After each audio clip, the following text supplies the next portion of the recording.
Hello and welcome to Useful Idiots. I'm Katie Halper. I'm Mary Mate. Thanks so much for joining us and being here. Our website is usefulidiotspodcast.com. Go there to support the show and get plenty of bonus content. Yes, you're going to love this week's Thursday Throwdown. We have quite a scary message about an antichrist that we feel like we would be remiss if we didn't let people know about. So make sure you join, and you'll also get our full interview as you do every week. And I think, if I may toot our own horn, I think we're asking a really important question. I mean, the big question on everyone's mind this week was, is Kamala Harris and the Democrats, are they anti-Semitic for not selecting Josh Shapiro as the vice president over Tim Walz? And this week in Thursday Throwdown, we explore the real question, which is Tim Walz anti-Semitic for just not being Josh Shapiro? Right. If Tim Walz were less anti-Semitic, he'd probably be Jewish. Yeah, and he'd be Josh Shapiro. Yeah.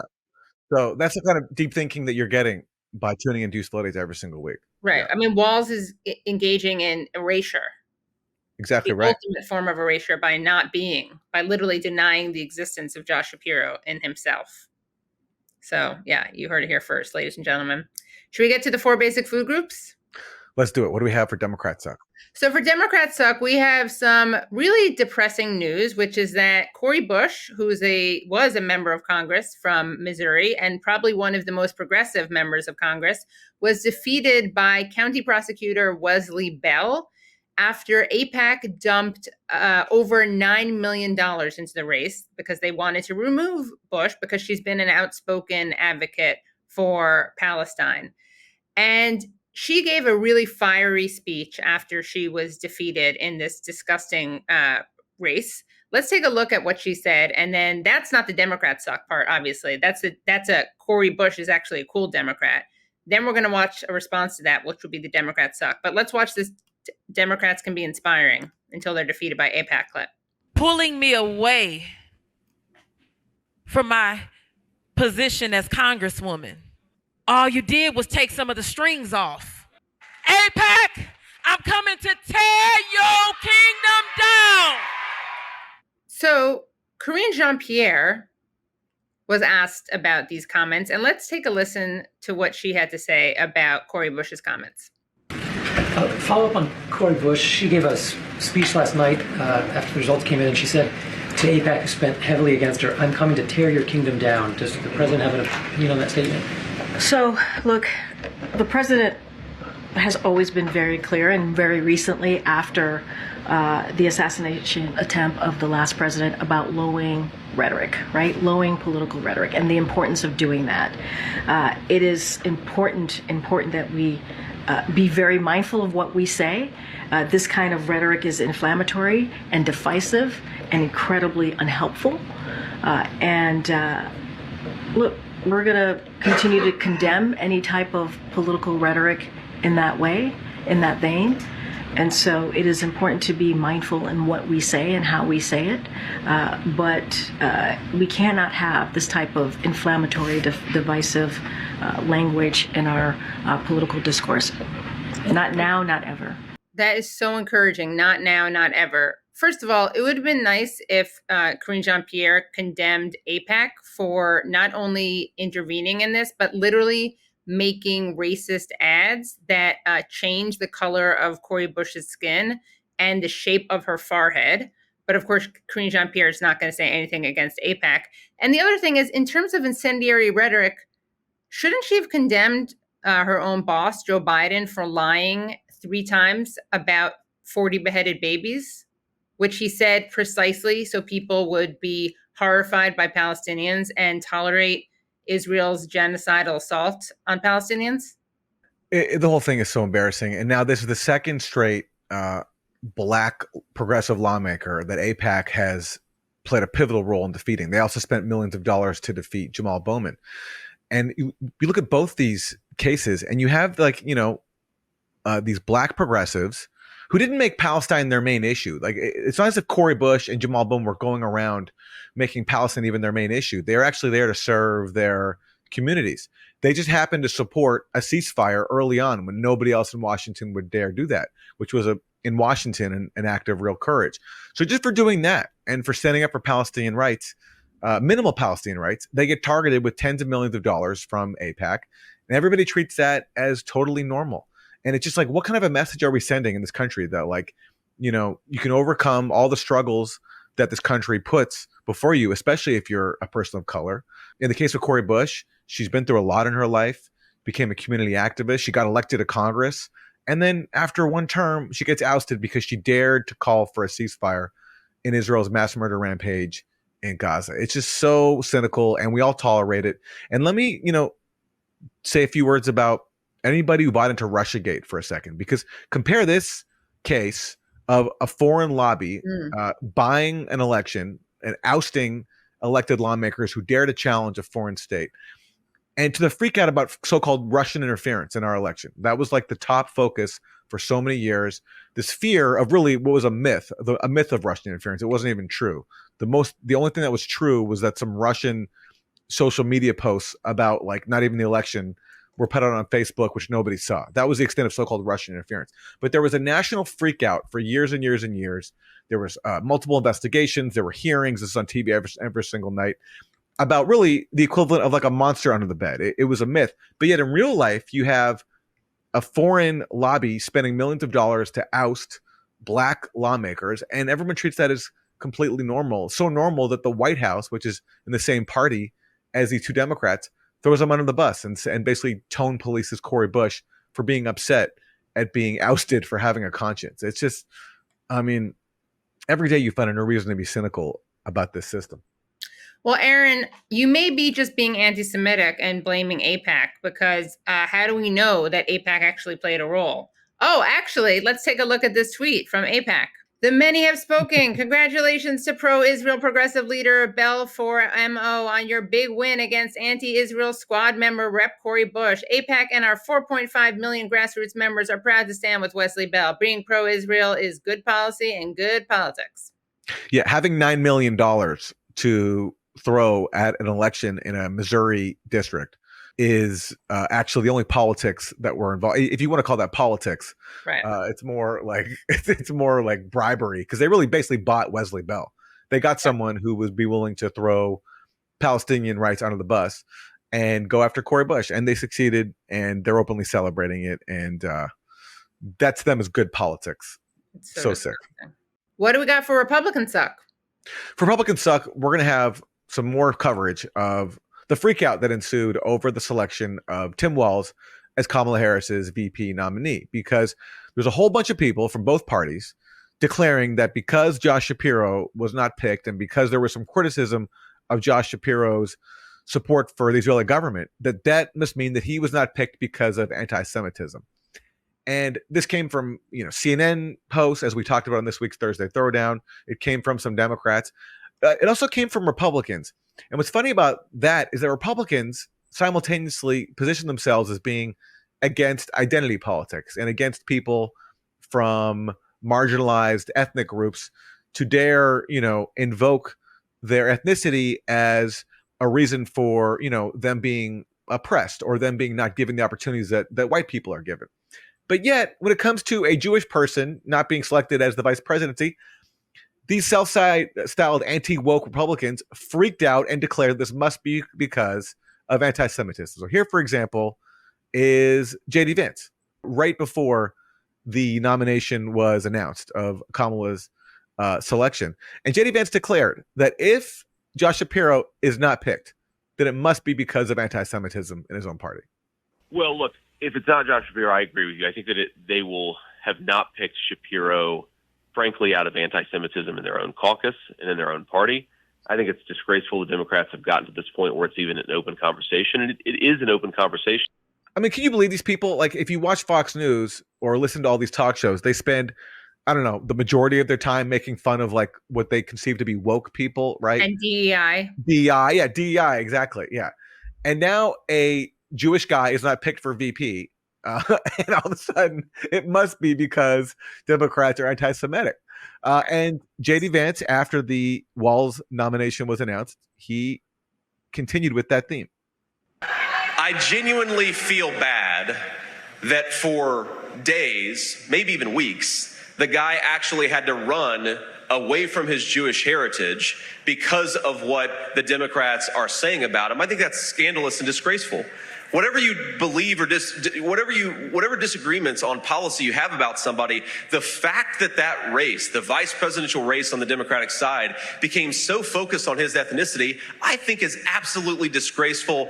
I mean, do these people believe in anything? Like they're supposed to be anti-identitarian, right? That's supposed to be like their big thing, but yet they're screaming anti-Semitism simply because a Jewish guy wasn't picked to be the VP nominee. I mean, would they say that Trump is racist because he didn't pick Tim Scott to be his VP, instead pick JD Vance? I mean, it's so crazy. And of course, I'd love to think that Josh Shapiro was not picked because he's a Zionist, because he volunteered for the IDF, because he spoke in a really bigoted way about Palestinians, saying that they're too battle-minded to make peace. But that apparently was not the reason. I wish it was because Kamala Harris wanted to get away from like a pro-Israel position. But the real reason apparently is because Josh Shapiro was too ambitious in his political hopes, and Kamala Harris was fearful of that. And Tim Walz is a much more humble, team player and has this folksy appeal. So that's why he was picked. But just for the gall of Republicans to now like be such like the thing they decry in DEI people, it's just such a farce. Yeah, and also, I mean, the only people talking about his ethnicity, they make it seem like there were a bunch of progressives being like, we don't want the Jew, anyone but the Jew.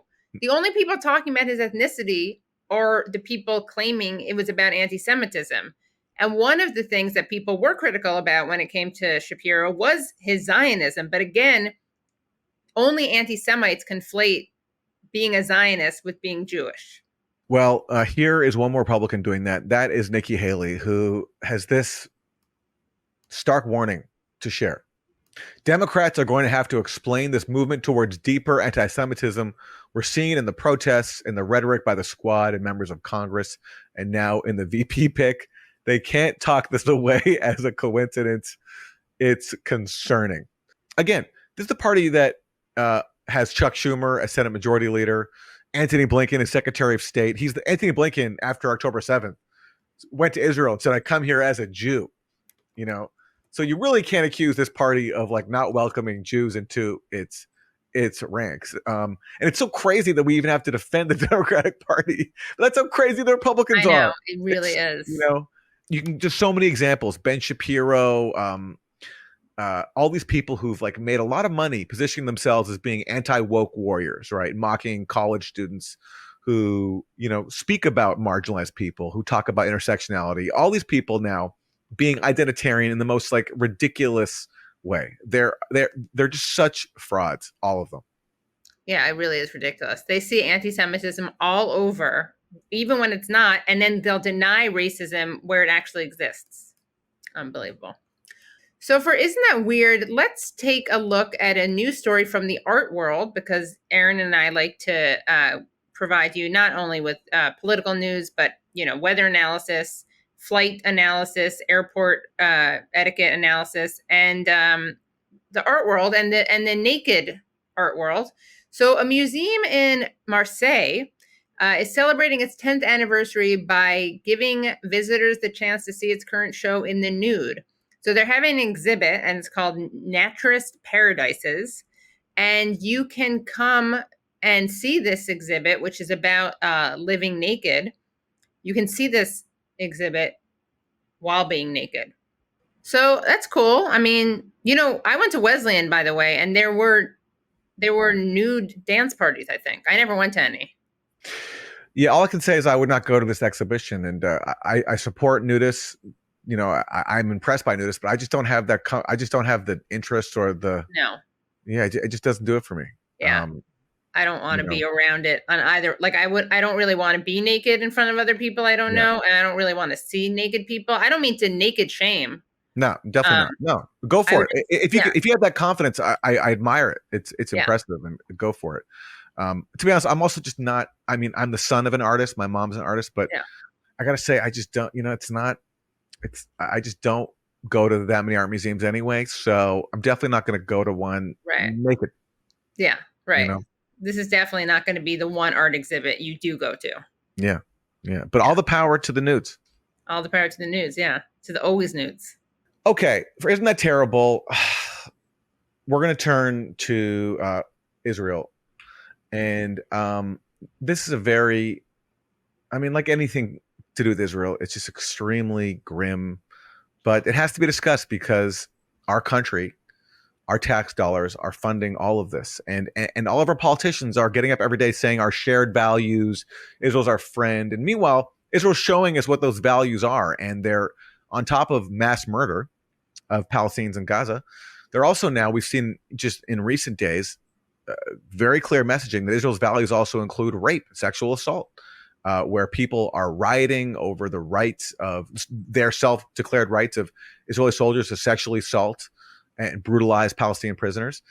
And it's gotten so crazy that an Israeli TV network brought on an Israeli soldier who was involved in the sadistic rape of a Palestinian prisoner that was caught on security footage. And they brought on this Israeli soldier to like defend what he and his unit did. So this is the soldier. He's asked, what is your feeling in front of the army, in front of the prosecutor's office? And he says, I think our army is the healthiest army. The commanders, the fighters, the field men. If there's anyone in the system above who wants to spoil us, I'm here to protect our good name. And he's wearing a mask to protect his identity. And this is an actual thing happening on Israeli TV. A soldier who participated in a brutal sexual assault that led to serious injuries for the Palestinian victim is on television defending himself. And this is the country that we're told every day by our politicians that we have all these shared values with and is a beacon of light, the most moral army in the world, blah, blah, blah. And by the way, the irony of all this coming after months and months and months of a propaganda campaign in which we were told that Hamas committed mass sexual assault on October 7th. And anybody who dared question that, starting right here, was a rape denialist and blah, blah, blah, blah, blah, blah, blah. And in real life, there was no evidence for even a single case of sexual assault on October 7th. That remains the case today.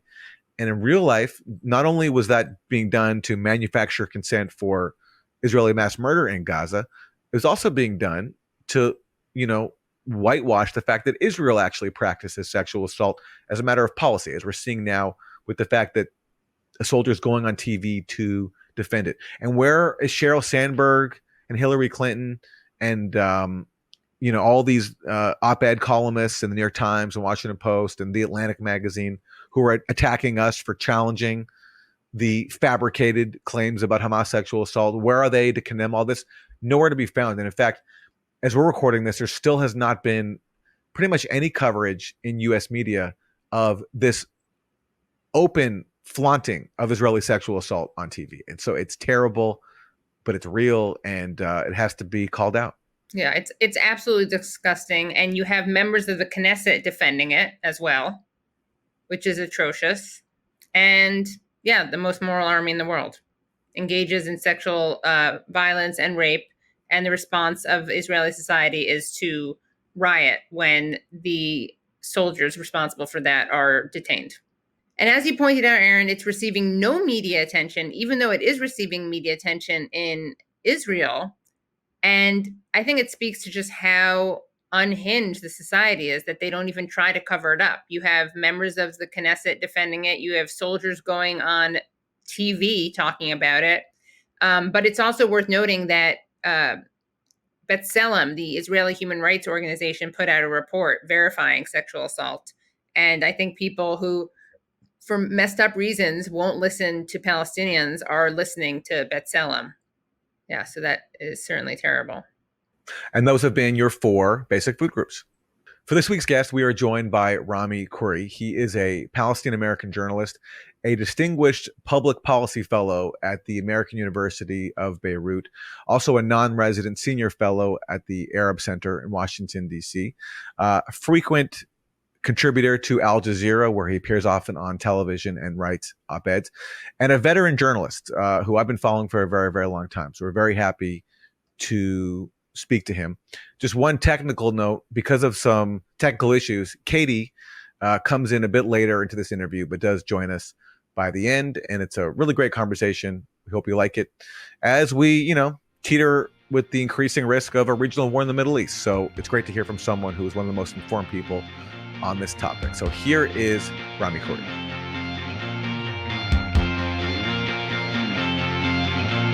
Rami Khouri, thank you so much for joining us. My pleasure. Thanks for having me. As we're recording this, the world is awaiting a potential retaliation from Iran and Hezbollah to the recent Israeli assassinations in Beirut and Tehran of top Hamas and Hezbollah officials. I'm just wondering your perspective. What do you think is most important for people to know about the various actors here and their calculations as we enter this potential new phase of war? You know, I've been covering the Middle East, living there, writing as a journalist and academic and other things for about 55 years. So I've watched this over half a century. And the most striking thing to me in that entire period, I would say, since the late 1960s, is what we're witnessing today, the face-off between an Israeli-American alliance with much of the Western world, but not all of it, against a new alliance of forces in the Middle East, which is unlike the old ones, which was Egypt and Syria and Saudi Arabia and some individual countries, Algeria. But the alliance confronting, resisting, and challenging the U.S. and Israel is a bunch of non-state Arab-armed powerful actors, Hezbollah, Hamas, Ansarullah, the forces in Iraq and Syria, the Popular Mobilization Forces, a bunch of non-state actors who are really powerful and closely linked to Iran. And this is the big confrontation now. So and the thing about this is we've seen this develop now. It's taken about 25, 30 years, after the Iranian Revolution, the birth of Hezbollah and Hamas in the 1980s. We've seen this going on now for about 30, 40 years. And they're very transparent, these forces in the Middle East, mostly Arab, some Iranian. We know exactly what they want. We know exactly what they don't want. What they want is not to be treated like children and puppets by the Western imperial powers and Israel. And this is particularly what Iran doesn't want.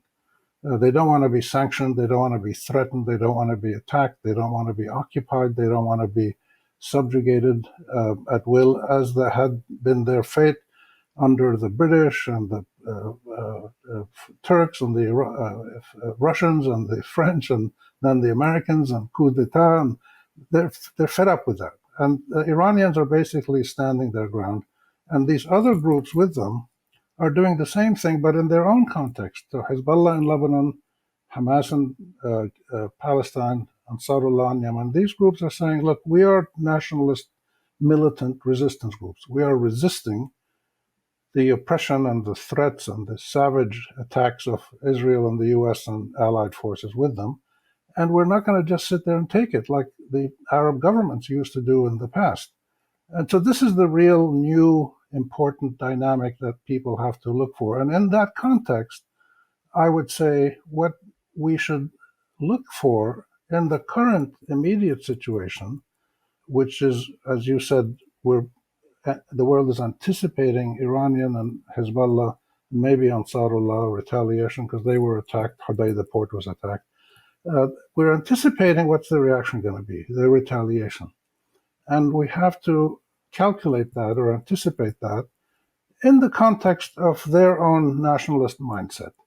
And so they may not have a big, massive military attack. This is what Israel and the West are assuming.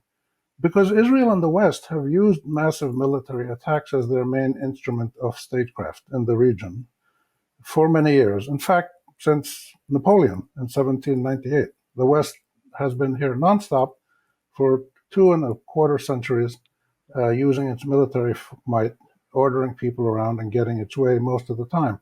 This is the first time that you have a really significant regional grouping that pushes back against these foreign colonial military apartheid racist powers.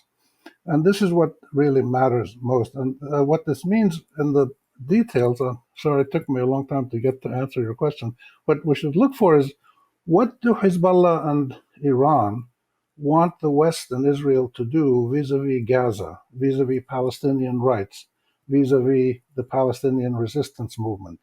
And this is, I think, going to be the crucial thing. And my guess is we're not going to necessarily have big military actions and the stuff that CNN and the New York Times like. We're going to have probably a combination of some militant actions, possibly some cyber attacks, some quiet stuff behind the scenes that rattles people. And more importantly, what you're going to get is a possible diplomatic breakthrough, which was hinted at today when the US, Qatar, and Egypt issued a statement today, meaning Thursday, August 8th, saying that they want all the parties, essentially Israel and Hamas, to get back to the negotiations and seal this ceasefire agreement for exchange of prisoners and hostages and other things, because all the details have been worked out. All the what they called the framework has been worked out, and they just have to work out the details, which the three powers who are leading the mediation say they can do.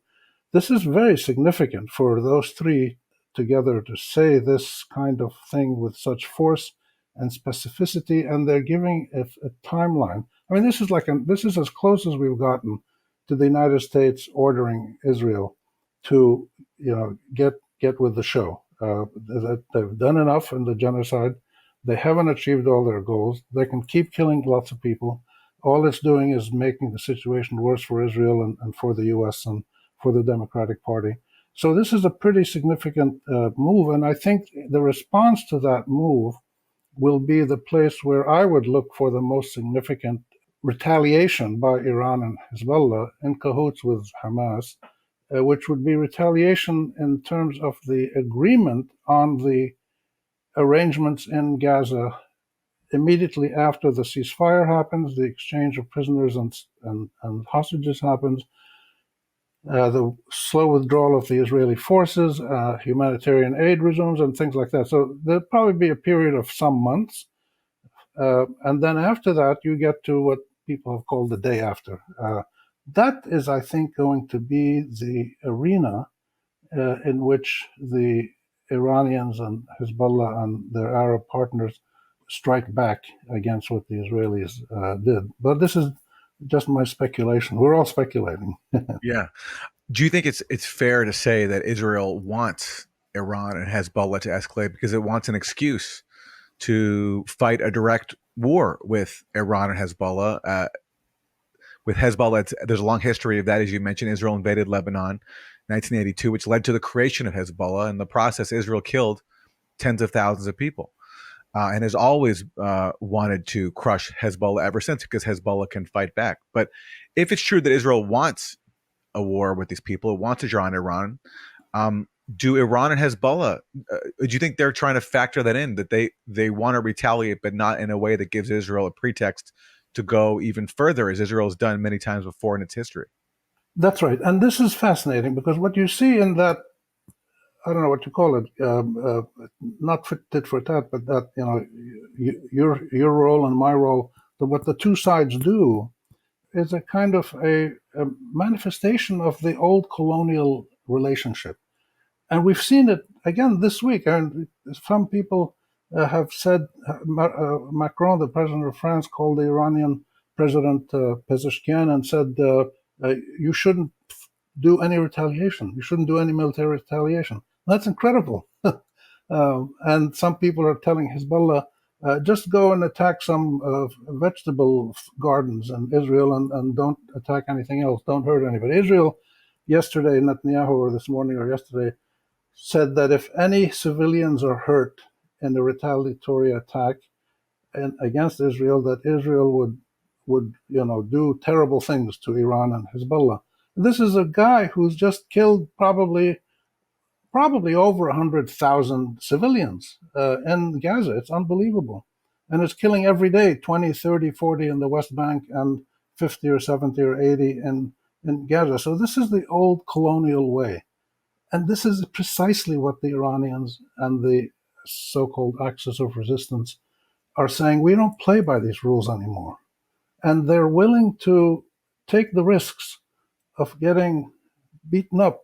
And they've been beaten up in the past, and they'll probably suffer more beatings because of the immense technological power and advantage that the US and Israel have. And their colonial spirit allows them to use that advantage in a savage way, as we've seen. We see today still in Gaza, there's still no sign that the US or England or anybody wants to force the Israelis to come to a ceasefire. No sign at all. It's unbelievable. So the lesson, the conclusion I think that many people, including myself, draw is that the colonial era never ended in the Middle East. Maybe it ended in South Asia. Maybe it ended in parts of Africa. It never ended here. The colonial spirit that drives white, Northern European, American, Western, military, industrial, racist, apartheid, mostly white Christian powers. That spirit of the colonial era is still with us. What gave us the apartheid in South Africa and the terrible destruction all over the global South is still being practiced in Gaza today as we speak. Today, Thursday, August 8th, 2024, when the French president calls the Iranians and said, don't retaliate militarily. So this is unbelievable, but it's happening. And this is what is so significant about this new relationship that we're seeing. There's no way to predict where it's going to go, but Iran and Hezbollah and Hamas and others have developed very significant technological military powers. The Israelis and the Americans have much more significant, more powerful military and satellite and other capabilities. But with all of that advantage that Israel and the US have, they haven't been able to subdue Hamas. 10 months now, they haven't been able to subdue Hamas. They haven't been able to slow down the spirit of resistance of people all over the region. And if you look at popular opinion and polling and other evidence, people are very much, ordinary people are very much willing to defy and resist Israel and the US. And they know it's costly. But they also say that no anti-colonial liberation struggle has succeeded without people dying and paying a big price. In any country, including the United States, every country that fights an anti-colonial, anti-imperial war pays a heavy price because the imperial powers are stronger, and that's why they're there, because they have the military power. So this is the important thing that I think we need to look at. And what's fascinating to me also is there was a little mini summit in Saudi Arabia yesterday, Islamic and Arab countries, and the Saudis are evolving their position slowly in this. And what's fascinating is the countries that were seen to be buddy-buddy with the Israelis and in the pocket of the Americans, the Saudis, the Emiratis, the Bahrainis, and the Sudanese and others, the people who signed, some of them signed the Abraham Accords. These countries are really showing that their political elites made good business deals with the Israeli elites and Jared Kushner and others, but there's no popular support in these countries of any significance. There's tiny little bits, but no serious popular support for the normalization of ties with Israel until there's a Palestinian state, after which people are willing to have perfectly open, normal ties with Israel. So this is, again, a link in this evolving regional and global battle of perceptions and wills between people in the Middle East and the Arab countries. You get it in Turkey a little bit, other places, and the United States. So as we see these events going on day to day, we have to not be drawn into the CNN, New York Times, MSNBC fantasy world of cartoon-like diplomacy and emotion, and the projection of the U.S. as the great provider of peaceful life and democracy and prosperity and hope in the face of these barbaric Muslims and Arabs and Iranians and others.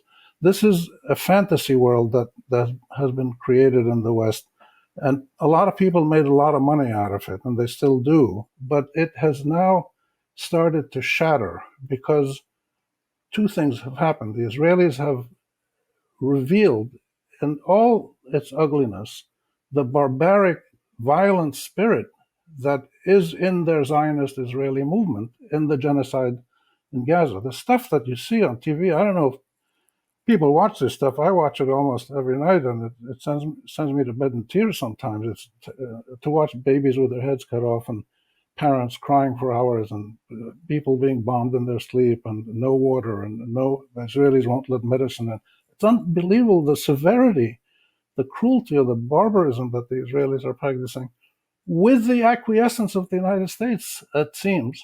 This is something that's unprecedented. And therefore, the resistance to this is equally unprecedented. And we don't know where this is going to end up. But what we do know is that for the first time ever in the colonial period, you go take it back to Napoleon again if you want, to the end of the 17th century, 18th century, this is the first time that I believe, other than nationalist uprisings, say Algeria or Egypt or individual countries that had their nationalist uprisings, but we're on a regional level, the first time that people push back against the U.S.-Israel combine, which is the cutting edge of this Western imperial driving force. It's the first time we have competition. And the media in the West the mainstream media has played such a central role in propagating the various lies and exaggerations and racist stereotypes that have kept this conflict going for so long.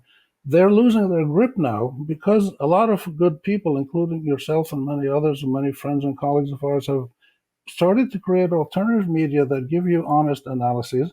And most of all, the Israelis have revealed the ugliness within their Zionist imperial movement and their savagery. The world, through the International Criminal Court, International Court of Justice, has ratified this. The General Assembly voting 153 to 6 or whatever it was several times. There's clearly global affirmation that what Israel is doing is criminal, it's savage, it's illegal, it's immoral, it shouldn't happen, it has to stop. It's a genocide. And the last thing is that the expansion of social media all over the world has shattered the monopoly that Western mainstream media used to have, and therefore people can sit there in their homes and on their watches or on their phones and see babies with their heads cut off burning in schools that were safe zones that the Israelis bombed. So this is where we are today, and we have to make sure that we analyze the situation using those parameters, because my final statement here, I'm sorry my answers are a bit long, but I just want to make sure that we get this context right. What Israel is doing and what the United States is doing, what is Biden, we don't know about Kamala Harris and Trump, but Trump we kind of know.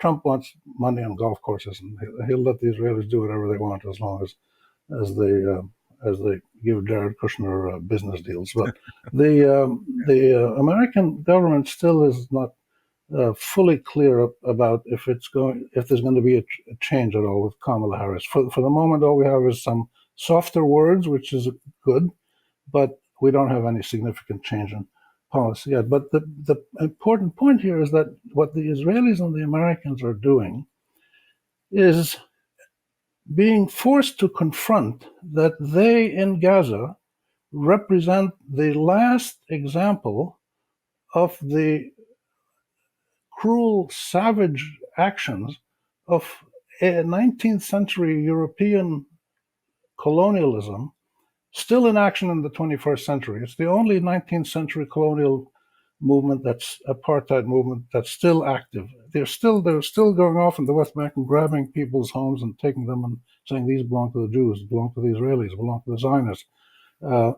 And this is quite extraordinary. And the reason that the whole world, I think, is standing up supporting the Palestinians, where you get 150,000 marching in the streets in Jakarta and London and I don't know where, it's because the whole global South sees this for what it is, which is the last anti-imperial, anti-colonial struggle against the two symbols of it, which was the Zionist movement in the late 19th century, which was really one of the last big imperial colonial movements that came out of the white European North, and supported by the United States, which is the latest of the Western powers that is involved in this kind of criminal activity. So I offer that broad analysis as a way to push people to get away from the CNN, New York Times kind of focus on,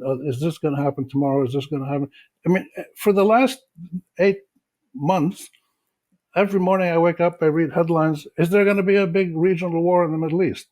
And I've been saying, no, there isn't going to be. I've been saying that for the last 20 years. I lived through the last big war in Lebanon in 2006 and have watched many others.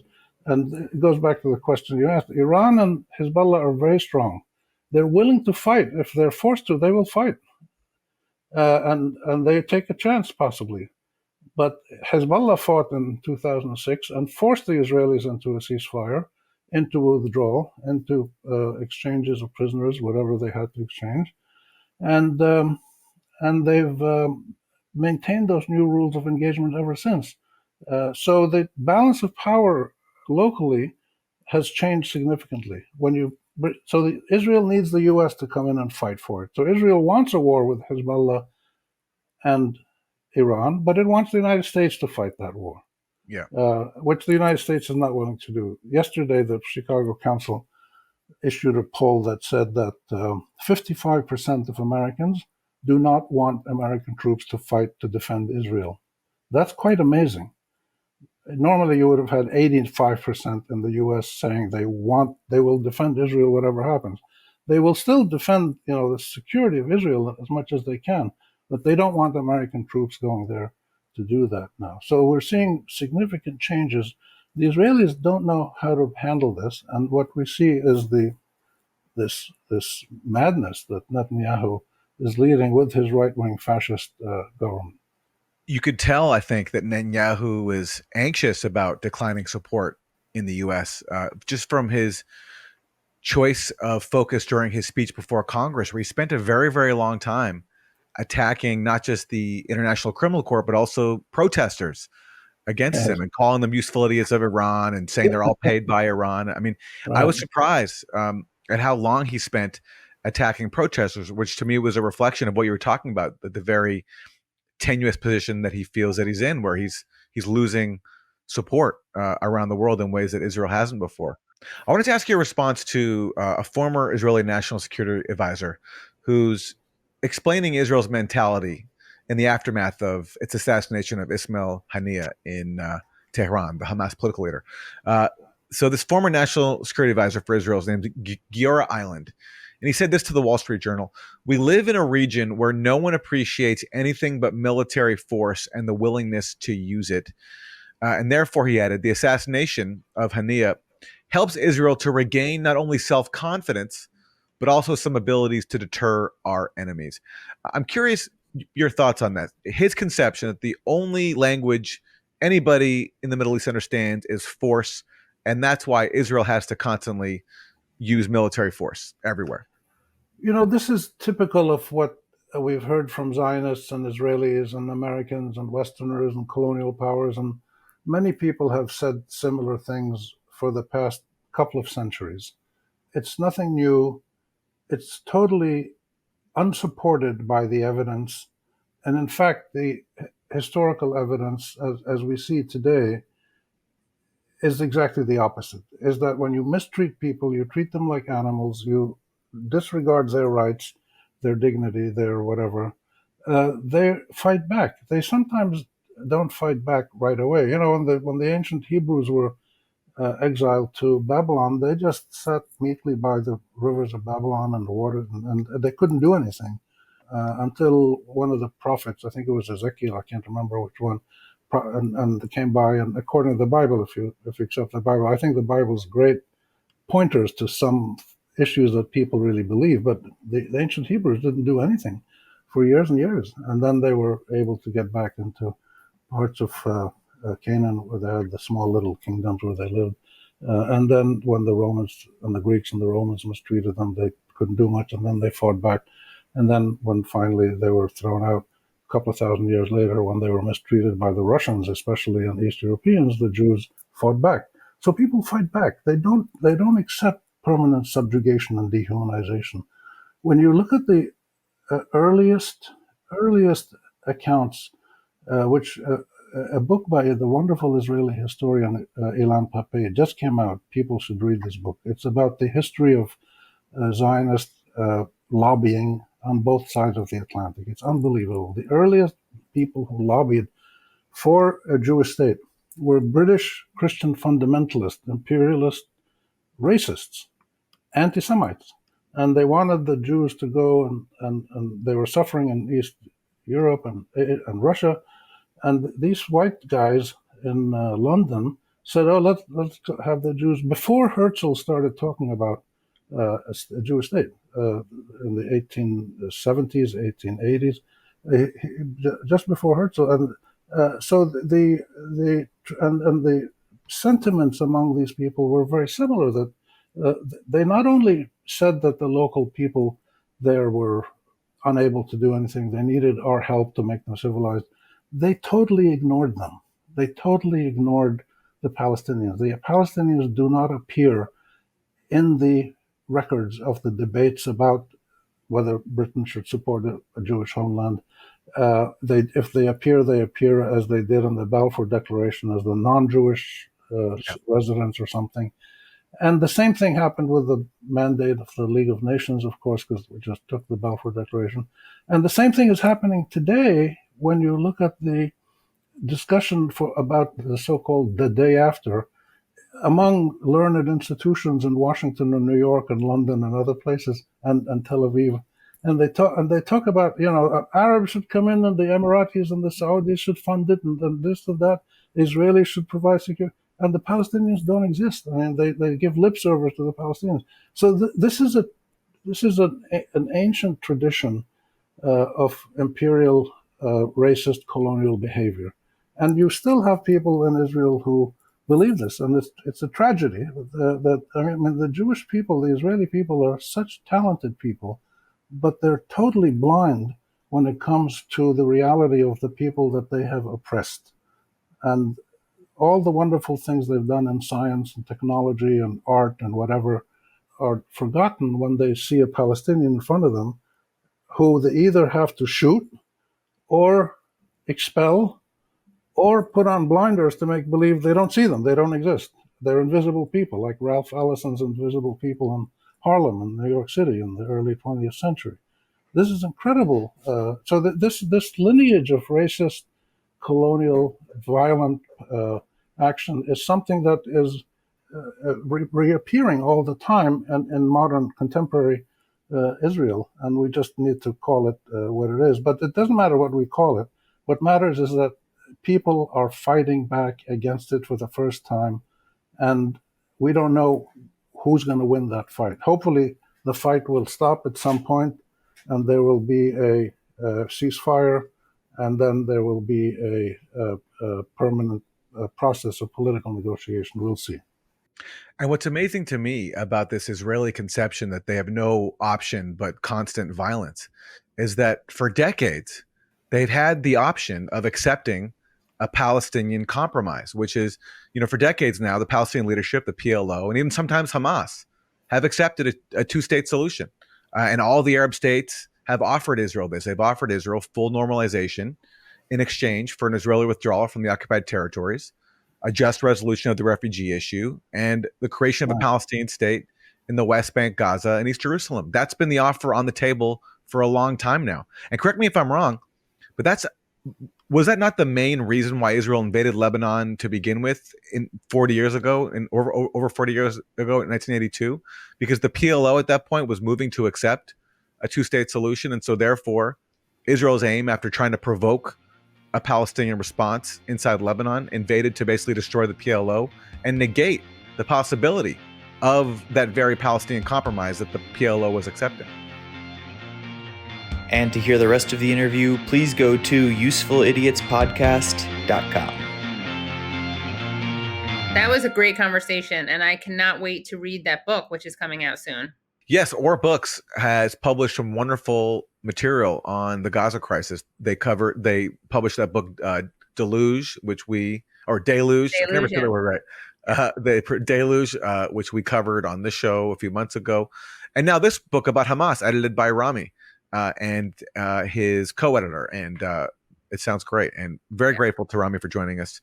It's great to have his insight. And make sure you join our endeavor at usefulidiotspodcast.com so you can see the full interview with Rami. Thanks so much for joining us. We'll see you next time. Bye, everyone. Thanks so much for listening to and watching Useful Idiots. For extended episodes, bonus content, and our weekly Thursday Throwdown episode, please subscribe at usefulidiotspodcast.com. Support the show for free by subscribing on YouTube, Rumble, and wherever you get your podcasts. And if you like the podcast, don't forget to rate and review. You can also follow us on Twitter at UsefulIdiotPod. Thanks for supporting independent media. We'll see you next time.